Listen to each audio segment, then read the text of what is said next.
say about this particular bill, Madam Speaker, so I commend it to the House. I call Lawrence Yule. Madam Speaker, this is a great afternoon. This whole House agrees with this piece of legislation. Act doesn't. My apologies, Mr. Whip. So the whole House, bar one, doesn't agree with this legislation. It has been through a select committee. It has largely a National Party bill that has been amended, Madam Speaker, and for that I think we should be grateful in the last hour in the second to last sitting week of the year. So this Crown Minerals Amendment Bill, is actually a tidy up. And I do want to touch on some things that have been made by previous speakers, Madam Speaker, particularly the comment from Gareth Hughes about cowboys. Because I'm not aware of any cowboys operating in New Zealand of any significance in terms of this space, and I think it does an injustice to the industry and all the professionals involved in those industries who support the extraction of minerals from New Zealand for the betterment of our nation, supply jobs and all those things. So I don't think I've seen any significant examples of cowboys. What we're addressing here largely are some commercial realities and some changes.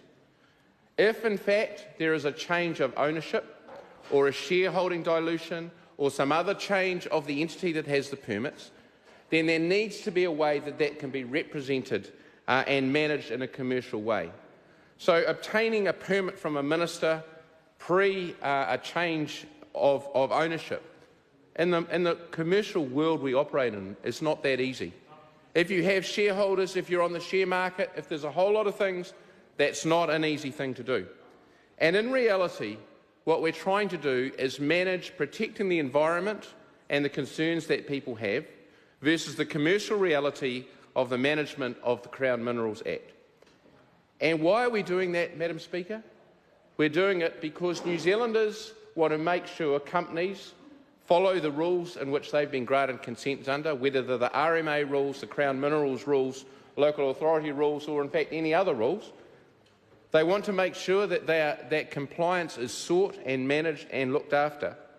But also, on New Zealand's interests and on behalf of the environment, we want to make sure that if there is a liability associated with a permit for clean-up or other activities in the future, that people can't contract out by changing ownership of those liabilities.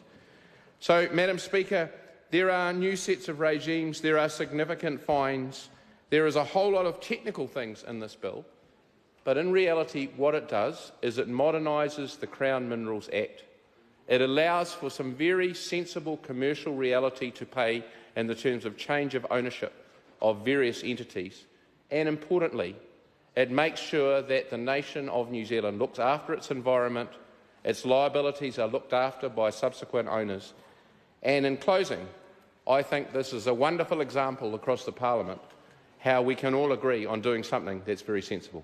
Thank you, Madam Speaker.